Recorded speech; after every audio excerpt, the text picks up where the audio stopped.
Hello everybody, John here. So I'm here at Subcon. I'm here rather early. So I thought I would just take the opportunity to give you a little look-see what Subcon looks and feels like, because if you're watching this you may not be here, and you should be. You should be here next year, because me, Russell and Alan, we're doing podcast live for you, but hey ho, you've missed that now. Let's have a little look round and see what sort of show this is. It's a show for anybody who's interested in the manufactured world and then some. So if you're, I guess its original target might have been people involved in procurement who wanted to buy parts or machining services, etc. But it's grown and expanded and morphed, and what we've got is the perfect place for you to go to understand what is out there in the marketplace, what sorts of processes can you get at the moment, who is offering what in the UK and much, much further away. You've also got lots and lots of little theatre sessions where you can learn. So if you want to learn a little bit while you're here, you can pop along to the many, many scheduled training sessions, short training sessions in little theatres dotted around. So here's one. It's probably a little list of what's coming on. Let's have a look, see. A Manufacturing Insights Theatre. So what's on here today? It's the 5th. From data to decisions, how AI and analytics are transforming manufacturing supply chains. And there's lots of good stuff going on. And you can just pop in, learn a little bit, get some CPD accredited learning, or you could find another area where there might be, I don't know, an interactive podcast going on that you can get involved with live and watch idiots rambling about lean. So it's a really, really interesting mix of things. If you want to network and you're not a good networker, come here. You won't be able to help yourself. Loads of interesting stuff going on. Now, as I say, it's quite early. There's coffee around here, so I reckon if I linger in this area, I'll find my buddies, because I know them. There's also a bar in here. But then again, we did try those sorts of drinks out last night, and that's where all the really good learning is done, as we know. But I reckon let's linger by the coffee for a bit. There he is, look. I told you coffee would attract him. So, yeah, Alan's turned up. I told you if I come and sat anywhere near coffee. So it tastes slightly more sour, the fact that I've had to pay for it myself. Bitter. But anyway. It tastes bitter when you have to pay. So how are you doing anyway? Russell is going to be here shortly, but he's at one of the other shows, so we've got abandonment issues for a while again. I think it's the Smart Manufacturing Show, which is next Yeah, week. there was definitely an S. He just sent me a message with 3 letters and say, I'm at 3 letters. He's got a lot of friends.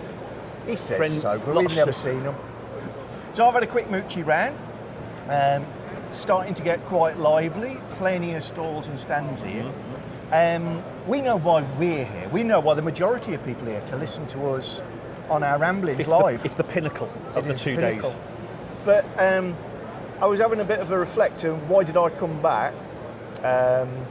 Why did I come over here? Obviously, it's for you. Apart from two, yeah. Russell, we're not so sure about.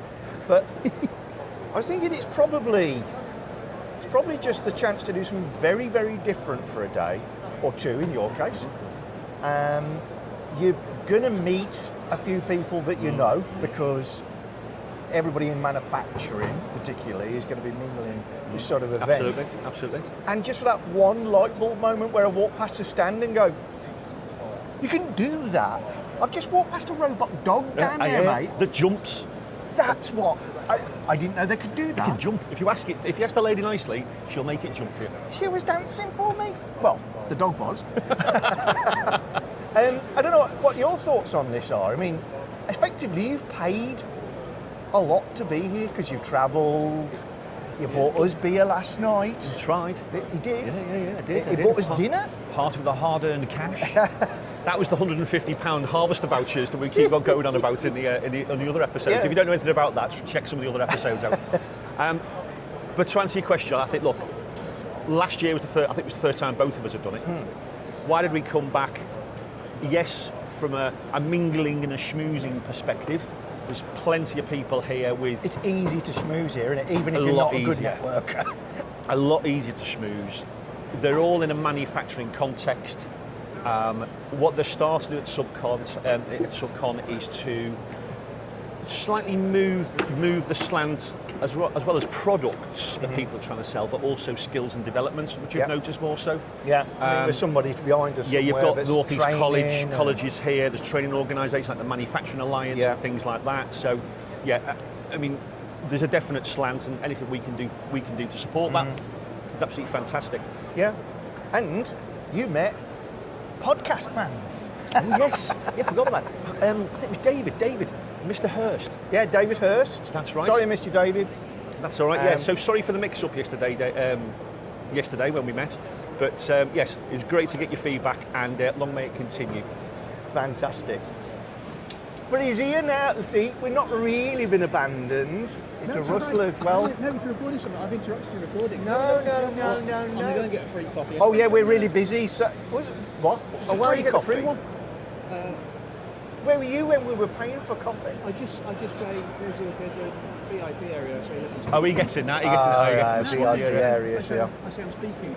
Good morning, everybody, and welcome to this very special live edition of our podcast, The Rest is Lean. I'm Alan, my compatriots John and Russell are here just to spend a few moments to share our thoughts and wisdom around lean transformation projects, and more importantly, how to try and make them stick. Before we start, I'm going to talk a little bit about the podcast. So, as the name suggests, it's everything to do with business improvement, lean manufacturing, operational excellence, and continuous improvement. And comedy. Say again? And comedy. And comedy, yes. None of the boring stuff, some really clever and funny stuff. I want to see lots of smiling, okay? If you like us after today, if you haven't done so already, feel free to subscribe. And for those of you in the audience, if you'd like to use the QR code, and that'll take you straight to the channel. Let's start off with a few things. So, one of the things I've found very, very common in some of the lean transformations that I've tried to deploy has been around the passion and the need. There's an excitement to begin with, but then very, very quickly it tends to dwindle. Yeah. Over to yourself, John. Why do you think that might be the case, and do you agree with that? Yeah, I would. I think one of the barriers to success and making things stick is linked to that, in that companies are quite good at doing event-based activities and event-based stuff. So, we're going to have a 5S blitz, or come to our strategy and Hoshin Cannery session, and all this sort of stuff. But what they're not good at is the sustain. They're not good at living it. They're not good at making their, coming on to my favourite topic, visibility for supporting these changes really, really obvious to people. They're just going, come to the session where we talk about insert phrase 5S, go away, do it, and they let it fizzle because they expect it to carry on.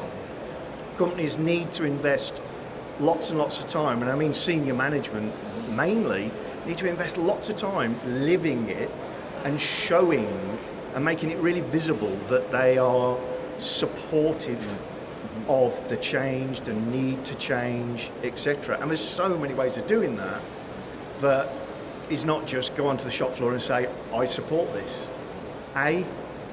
Go onto the shop floor. Spend a lot of time at the Gemba. Just be there. Ask how people are getting on. Ask their opinions and stuff. Do lots of listening. But you've got to live it and not make an event. As soon as it's an event, straight back to your point, it doesn't work. And yourself, Ross? So John's cock on, and that what's in it for me is really important. This is where 2-second lean have got it sorted. We're all traditional lean folks. We're Toyota trained, Honda trained, and 2-second lean. Our generation can be a bit sniffy about 2-second lean, and we shouldn't be, because it's top notch. It's really, really strong stuff. Paul Akers at Fast Track, quite right, and then Ryan Tierney over at Seating Matters, and it's a whole industry. Northern Ireland, by the way, is trying to become the next Japan. It's really driving hard on lean. But what they're really good at is, we've been talking for years about, you've got to have a top-down bit, get a simple strategy, keep it very simple, do the right stuff, and you've got to build from the bottom up. What they're really strong on 2-second lean is fix what bugs you. They don't talk about the 7 wastes, they say fix what bugs you.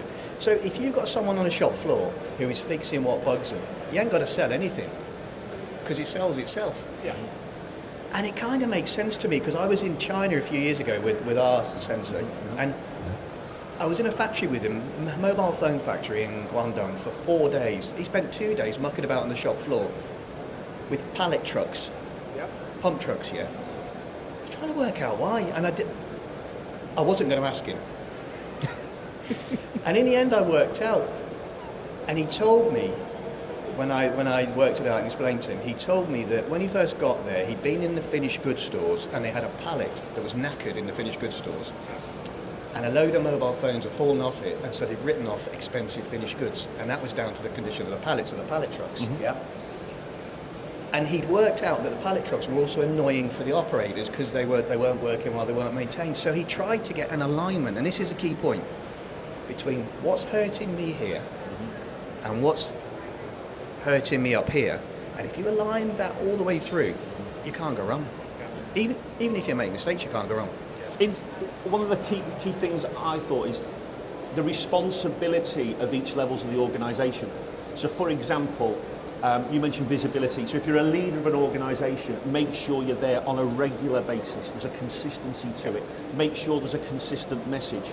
But more importantly, if you're asking your team members to fix what bugs them, quite right as you say, I think the purpose of the leader is to provide the right environment and the time to allow them to do it, or to at least feel that they've got the time to do it. So, when we first started out, many years ago, we were all in black and white. 5 days. And 5 days for me, obviously, is we all actually started our training the opposite way round, didn't we? There was a classic structural process of going into companies, and we'd always have on day one, go through some data capture, understand what the common problems are. We'd then, second day, we'd do a bit of 5S, or 5C as we used to call it, and take them through that. We would then do visual management or waste elimination and all that. There was a very structured, you could guarantee we would do a particular topic on a particular day. Actually, as we've developed through the years, what we're actually saying is that's not necessarily the case. I think what we've learned over the years is that is an example of a kata, a pattern to help you remember how you learn. And it was very much for our benefit as lean professionals to keep doing these routines where we do a diagnostic, where we collect Q, C and D, followed by deployment of one of 3 tools probably. And have the bun fight about which one is the real problem. Exactly. Because if you understand the path, if you've trodden the path a few times, you can stray off it. And you know your way back on. Exactly. So it works really well for us in those development years. And I think also it still has a place for, I spend a lot of time developing, I call them mini-me's, but what I mean is the person to replace me who's helping a company within a company. So you do a few activities and then you spot this gentleman and say, he could be me. He's just as handsome. And the gift of the gab, let's make this gentleman into the new John, and then you won't have to hire me. And we might spend years doing it. Exactly. But because we're training somebody up, yes, these little routines, and we should do a 7 waste activity, are really useful for training us to be lean. Are they the best thing for a business, and are they the best thing to make it sustainable? Probably not. The best thing to make things sustainable is doing what's needed then Yeah. in the way that helps most. And I've got an example of a company that I work with. They'll recognise themselves in this, but we were meant to be setting up, we use 5S all the time because everybody understands where it is. We were meant to be setting up a 5S system. It very quickly segued into 1S. They spend loads of time on sort, or minimise, as I would prefer to call it, minimising, that's their 5S. And the rest of their 5S thought pattern is actually around FOD, foreign objects and debris, because that's really important to them. And in working on foreign objects and debris and its categorisation, elimination? New word, you heard it here first, folks. Elimination, that actually brings most of the benefits of 5S. And only when we get to the edges of that, we start seeing less and less benefits, where we go, let's shake this 5S thing again and maybe look at another way of working. You've got to deploy what's needed, not, I've just read Learning to See, which is brilliant. I'm going to valley stream map everything to death. Yeah. And it has to look like this. But you hit on a point there, John, and we have a danger here, and that's that we're coming at this talking from a lean tools angle. Yeah. And we should be sat here probably asking questions. And also coming in from a manufacturing angle and not mentioning lean. Because, there's a fellow called Professor G, Scott Galloway, smart fella in America, talks really simply but passionately. And he came up with a phrase for leadership that I heard last week, and he said, leadership is doing the right things when it's hard. Right, it's many things, but I like that phrase because it really suggests, it gets to what we're trying to get companies to do. Doing the right things when it's hard. Doing, it's activity based. The right things means you've got to get a bit of diagnostic ability. You've got to be able to work out where to start for impact. When it's hard means that you ain't just doing the simple stuff. But there's a bit in there about keeping it simple. So if you're starting, don't use some massive, complicated Hoshin Camry X matrix. Just pick a few things that are clearly hurting you and just persevere with them. Could I just bring you back a little bit to the leadership side of things? Because you've mentioned about the leaders being visible. I mentioned earlier on about consistency of message. All right? Yeah. Have you got any examples where it's been done badly, or have you got any good examples? So many examples where it's been done badly. And again, they tend to revolve around businesses that genuinely want to make improvements, and the senior team genuinely are behind supporting the business to get better. There's no problem with the desire there, but they've announced we're doing this. They've launched events again.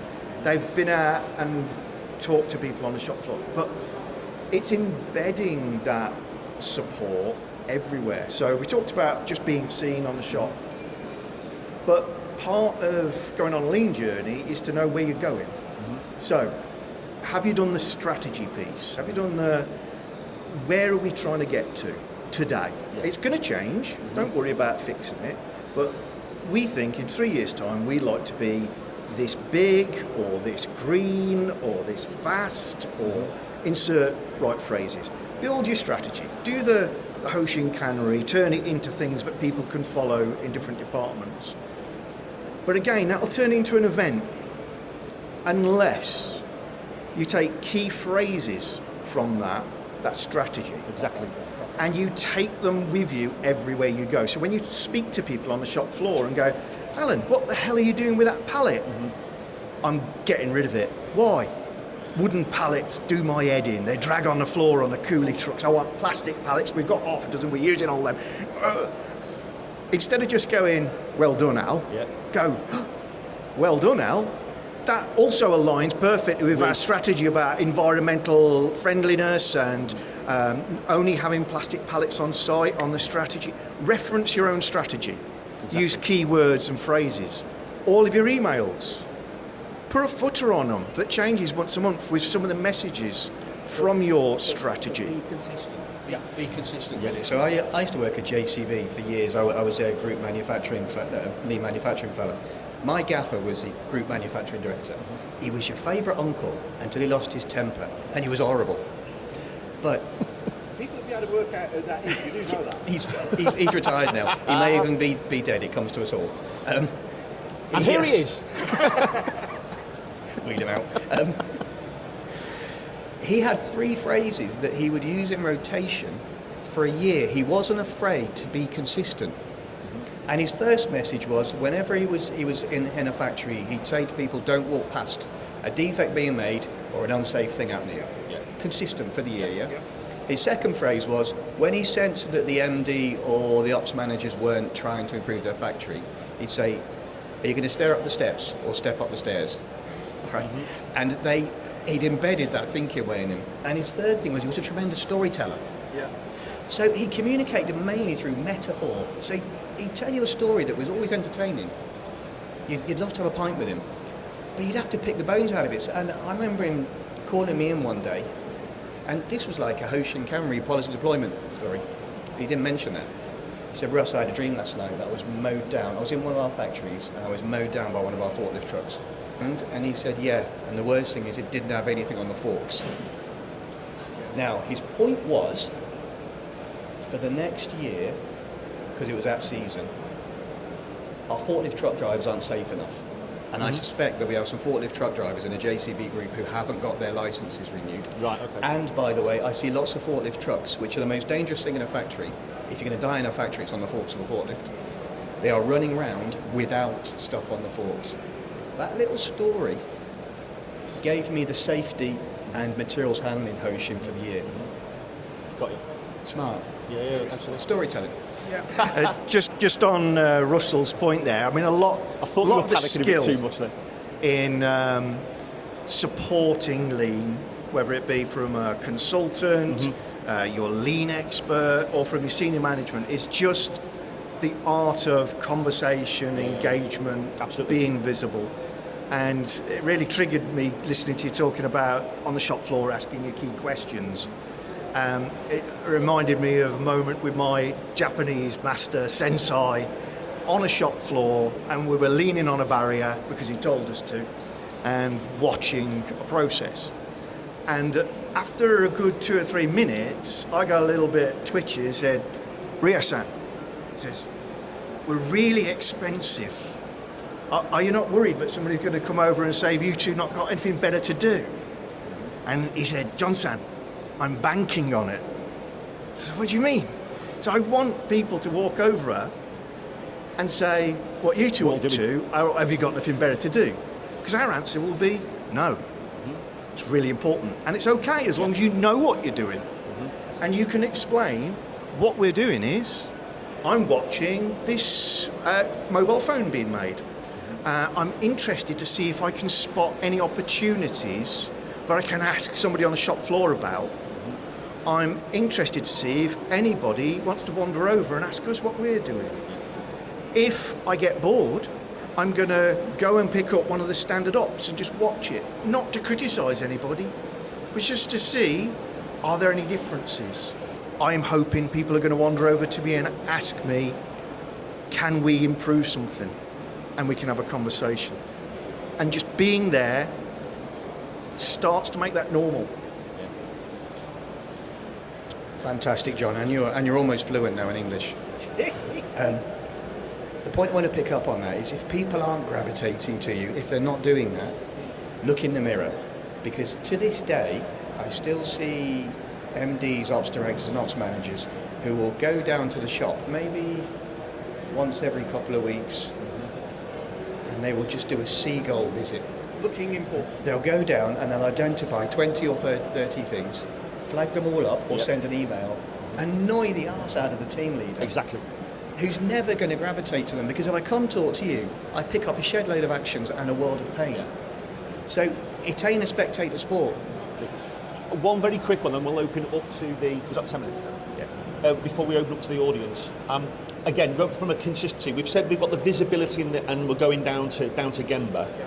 You've got some good examples in terms of maybe position where you may go for the first time. So you said sometimes you may not say anything. Any recommendations to the audience in terms of where you may go in the business? Yeah. If I go into a new factory, I'm interested in the office, I'll ask the question, very short time in the office before we talk. If I'm going to get hurt today, where am I going to get hurt? What is your number one safety issue here, specific? I'm trying to find out if they are clued into that. And what is your number one defect? And then take me to those areas. Also, take me to an area you're very proud of. Yep. Because then I can judge how strong their knowledge is of what a good factory runs like.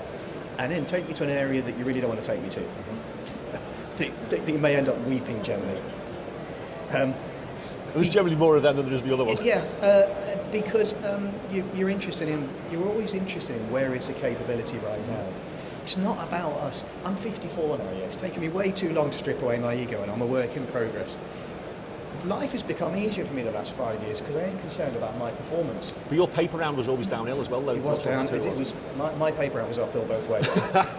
it ain't with about, a puncture. It ain't about our performance. It's about what we're doing helping the people we're working with. And the final point, and I'll hand over to John.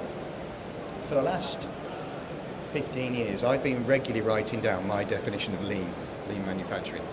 And I'm on definition number 20 now. And I do that because I'm always wrong, but it shows me where my thinking's gone. I started with cost reduction, as you always do, yeah? I'm now on lean manufacturing is about developing useful habits. That's where I've landed after 20 odd years.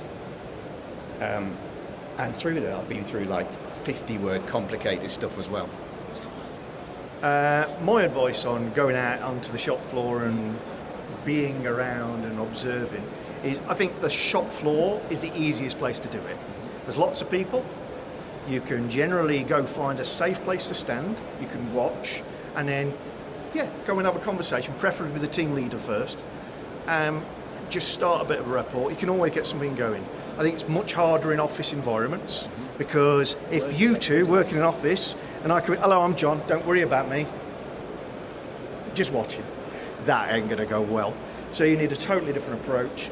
And that, for me, is typically choose a provocative question that you can drop in as part of a conversation piece, and then the next time you come in, it'll be dead easy. So, but a key one for like a sales room. Most of us struggle going into a sales department of most companies to go spot waste and lean or how it contributes. And we've talked about it before, is I very often say to people, hi, I'm John, and we're walking around looking at stuff in the factory, trying to come up with improvements, but offices as well, you guys okay? Don't rush to tell me now if you don't know. What was the last job that we tendered for, that we lost, that we wanted to win? You usually see the eyes roll, and if they roll for more than 2 or 3 seconds, you just I'll be around again, I know. So tell me then. Brilliant. Listen, when you come back, you've got a conversation. I'm conscious that we're going to get told off for time minute. We want to open up to the audience. Has anyone got any questions they'd like to ask us? We then went on to enjoy some great questions from our audience. But there's nothing stopping you asking us questions in the comments below this video or email them. Right, boys, so we completed our live session. Yeah. I think it went quite well. It was really, really nice to see so many people come and join our session. Eventually. Ask some questions. Really good. Russ, as you can see, eventually did join us. Yeah, he is real. He hasn't left. We haven't buried him under the patio. Man down. He's getting to be his nickname. Yeah. Man up. Wanders off and sees folk. By the way, just a small aside. I heard. Do you remember I was talking about Shetland Tony and the octopus a few weeks ago? Like factory nicknames. Yeah. I heard another one the other day. It was on Monday. I was talking about who on night shift is going to support something from maintenance. Yeah. And the manager said, I don't know his surname, but Car Park Tony. Car Park Tony. And I went, right, I'll stop you there. I've got to ask you about Car Park Tony. He said, why is it called Car Park Tony? I was a bit afraid of asking, actually. He said, well, because he's so short-tempered, he's offered everybody out in the car park at some point. And we say that it did start off a bit slow, but by the end of it, we had a really good gang of people, and they were opening up to lots of questions. So looking forward to some of the guys who we didn't quite get to speak to afterwards, sending in emails, which is... Yeah. Questions. Come on, what's the channel? I can't believe this is still going at gmail.com. Or If it doesn't work, try therestislean@gmail.com. Yeah, so please feel free to send your questions or comments if you didn't manage to get to us here live today, and we'd love to include them in our future podcasts. Thank you very much for watching our special edition podcast from Subcon 2025. Normal service will be resumed, normal in inverted commas, really soon, and we look forward to seeing you on the next podcast. Bye everybody. See you soon, guys. Stay in touch.